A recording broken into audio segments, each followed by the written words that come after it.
All right, let's kick off this deep dive, shall we? We're taking a good hard look at Nike's Q2 2025 earnings report. Hot off the presses. Yeah, hot off the presses.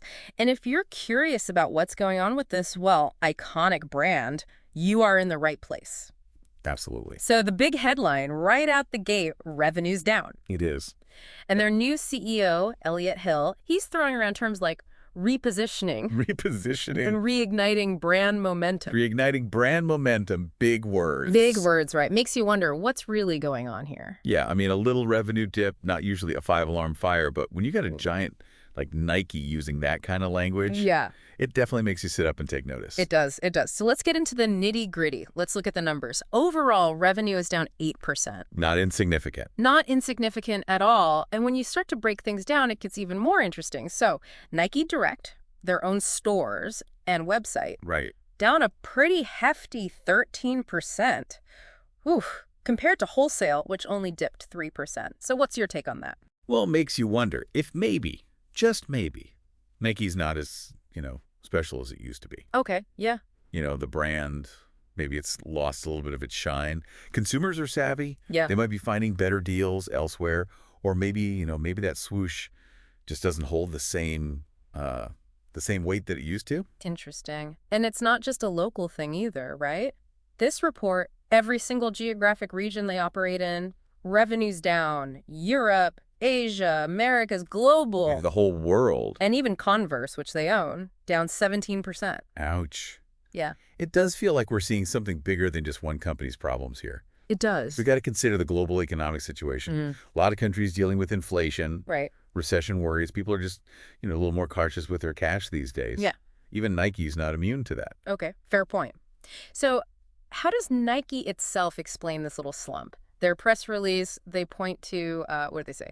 Higher discount Discounts. and changes in channel mix, Uh-huh. which to me sounds like more sales. Yeah. Maybe leaning a bit more on retailers instead of, selling directly to the consumer. Reading between the lines a bit there. Yeah. But I think you're right. And that could mean a couple things, right? Maybe their inventory management isn't quite where it needs to be. Oh, interesting. Overestimated demand for some products, or, and this is a big one, tastes are changing, consumer tastes. Yeah. They're changing faster than Nike can keep up.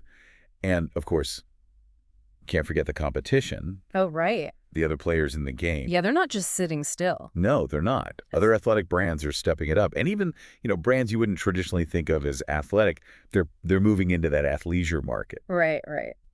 So not all sunshine and roses then for Nike at the moment. Not exactly. But any bright spots? Anything in this report that gives us, I don't know, a little bit of optimism? Well, there are a couple things. One is that even though their overall profitability is down, they managed to kind of soften the blow a little bit Okay, how'd they do that?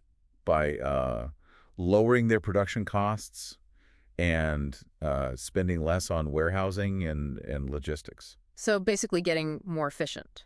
Exactly. Right. Squeezing a little more profit out of each item, even if they're selling fewer overall. Right. I like that. Smart move. So does this suggest, longer term, they're getting smarter about how they operate? OB Yeah. suggests they're streamlining things, maybe optimizing their supply chain, Yeah. negotiating better deals with their suppliers. Yeah. The real question is, can they keep it up? Right. Yeah. Longer. Can they maintain these efficiency gains over the long term? That's what we need to see. All right. And of course, we can't forget new CEO, New sheriff in town. right? Elliott Hill. He's only been back, 60 days? Something like that. And he's already talking about immediate action. This press release, it's got this energy, this almost like back to basics kind of feel. Back to the roots. He talks about putting sport back at the heart of what Nike does. It's classic new CEO talk. They come in, they want to shake things up, Sure. signal a change in direction, but, there often is some real substance behind it. Okay. And I think Hill, what he's doing here is signaling that, things are going to be different. Interesting. We can see some shakeups, product development, marketing, maybe even their partnerships. All right. So what do we need to look for concretely in the next, say, few months to really know if this back to sport strategy is actually working? What would catch your eye? Well, I'd say keep a close eye on new product releases. New products, yeah. Are they actually innovating Hmm.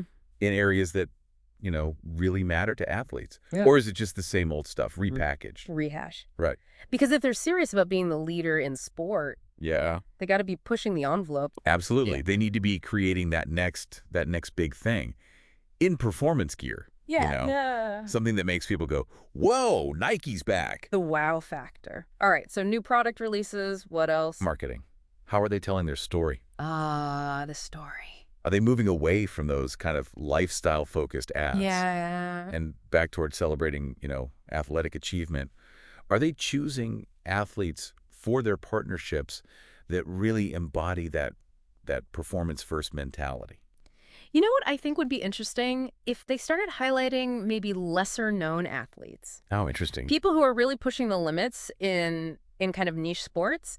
It would signal a genuine commitment to sport, like, as a whole. That's a bold move, Bold. but it could Okay. pay off. Yeah. And then, of course, the financials. Right. Got to follow the money. The bottom line.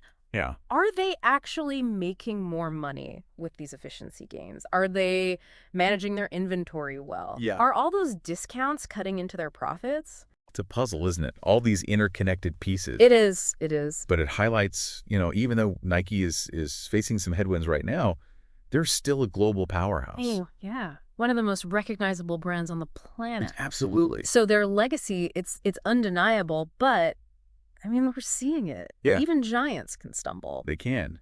And what separates the truly great companies, what sets them apart, is their ability to adapt, to evolve. And that's exactly what Nike needs to do now. Yeah. They've got to find that edge again. Yeah. That competitive edge. It's almost exciting to see how they respond. It is. Will they regain that dominance? Or are they going to become just another player in a crowded field? Well, that's the billion-dollar question, isn't Yeah. it? And that's what makes following these business stories so captivating. Yeah. It's all about strategy, innovation, human behavior. Ultimately, that pursuit of success on a global scale. Okay, so we've got the big picture now. We know what to look for. But I'm curious, what potential, wild card factors are out there that could really shake things up for Nike? What's on the horizon that we should be thinking about? Well, one thing that immediately comes to mind is this evolving relationship between technology and athletics. Oh, interesting. We're already seeing it, right? Smart apparel, wearable sensors, Yeah. personalized training programs powered by AI. We're even seeing virtual reality experiences that kind of blur those lines between physical and digital sport. So can Nike stay ahead of the curve? That's the question. Can they integrate these technologies in a way that truly enhances the athlete's experience and creates new value for consumers? Right. Or are they going to be left behind? They need to become, I think, a leader in sports tech if they want to really dominate the future of the industry. Sports tech. Okay. What else? Well, we can't forget about the sustainability movement. Consumers, especially those younger generations, they're demanding eco-conscious products, ethical manufacturing practices. It's not just about performance anymore. Right. It's about the impact those products have on the planet, on the people who make them. Nike's made some progress, but they've also been criticized. They have. It'll be interesting to see how they navigate this increasingly important aspect of the business. It will. And then there's, the big one, global economic landscape. Right, always looming. Inflation, recession fears, geopolitical instability, all of these factors, they can hit consumer spending. Yeah. Disrupt those supply chains. Absolutely. So even if Nike does everything right internally, they're still kind of at the mercy of these larger forces. To a certain extent, yes. But that's business, isn't it? Yeah, it is. It's about anticipating those risks, mitigating them, adapting to those changing circumstances, and constantly finding new ways to create value. Honestly, I think that's what makes it so compelling. It's like a never-ending game of chess. It is. Always trying to stay one step ahead. One step ahead of the competition, one step ahead of the world. Yeah, well, that's why we're here, right? That's right. To try to break down these complex stories and make sense of it all. Exactly. And hopefully, you come away with a deeper understanding, not just of Nike, but the forces shaping the business world as a whole. Okay. Before we move on, I want to leave you with a thought-provoking question.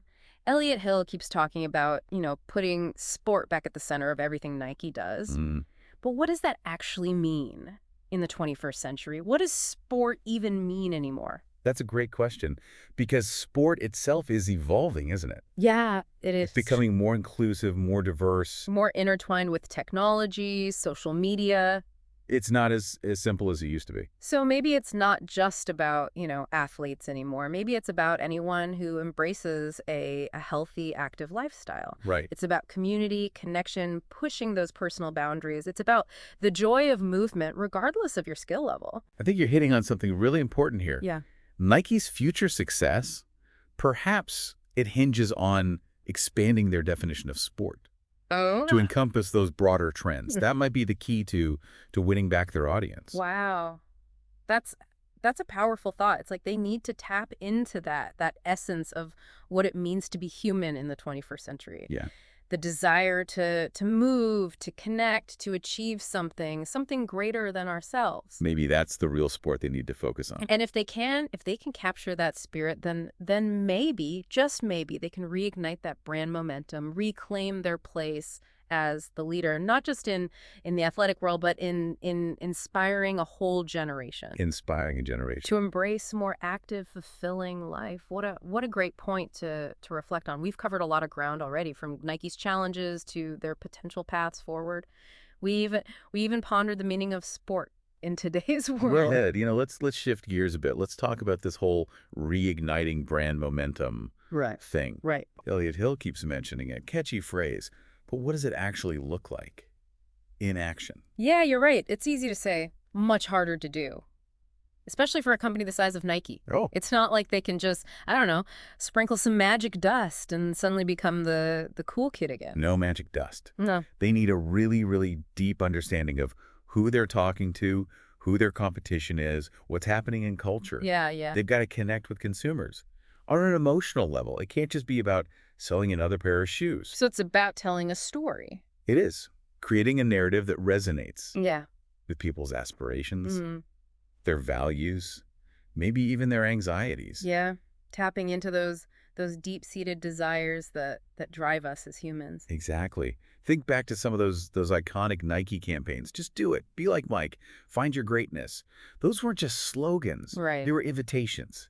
Invitations to join a movement, Yeah. to embrace a mindset.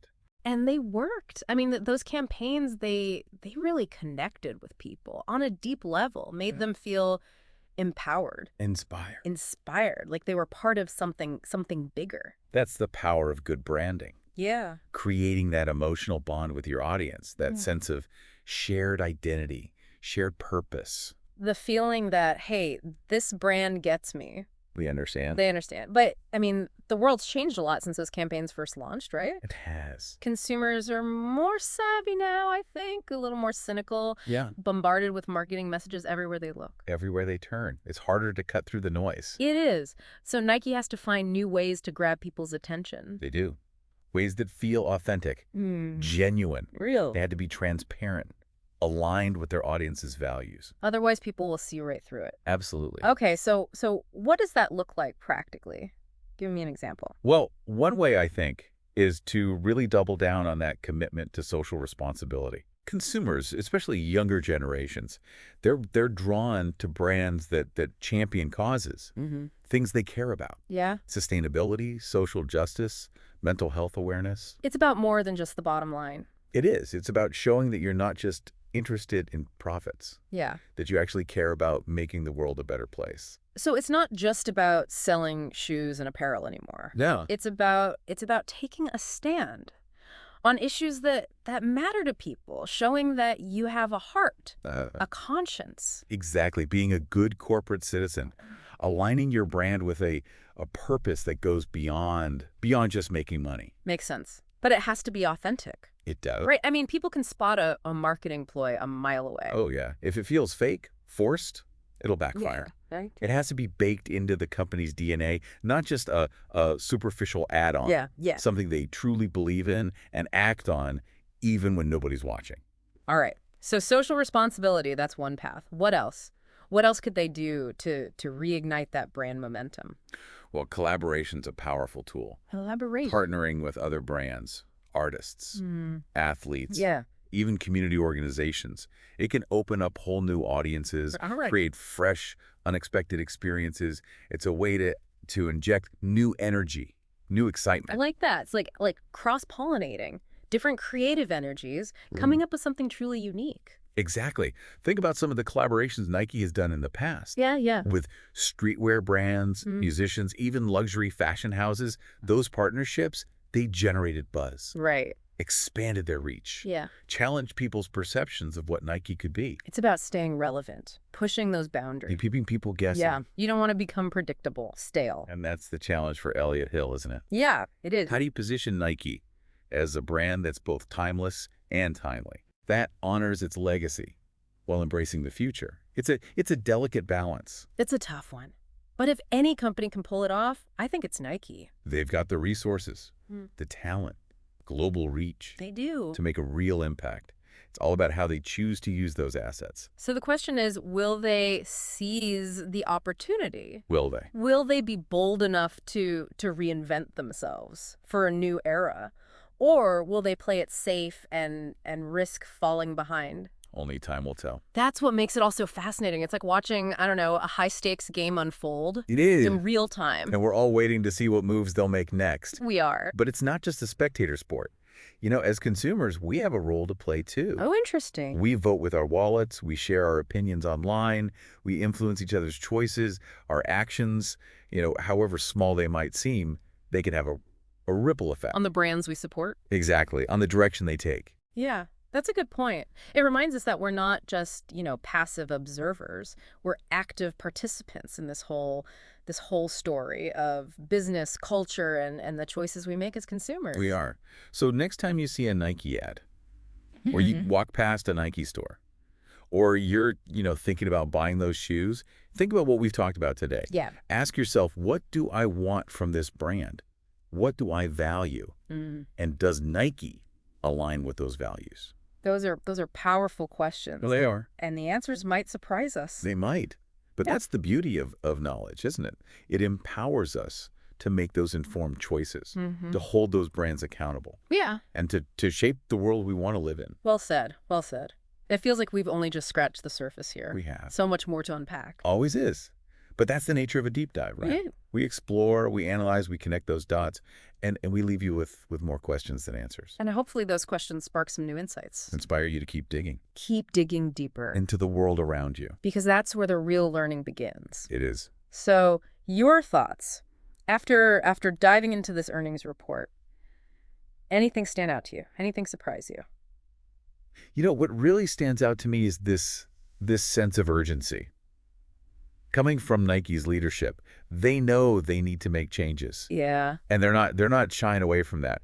But the real test is, can they translate those words into action? Yeah. And will those actions resonate with consumers? It's a pivotal moment for them. They're at a crossroads. And the path they choose, it's going to have ripple effects throughout the whole industry. It will. But as we've been saying, this isn't just about Nike. No. It's about those broader trends shaping the world. The world we live in. From the global economy to the rise of technology. Yeah. That growing demand for sustainability. So many forces at play. All interconnected. They're going to impact Nike's future and the future of every company out there. Yeah. It's an exciting time to be alive, but it's also a time of great uncertainty. It is. And in that uncertainty lies opportunity. Opportunity for innovation, for disruption, for companies to reinvent themselves, for consumers to demand more from the brands that they support.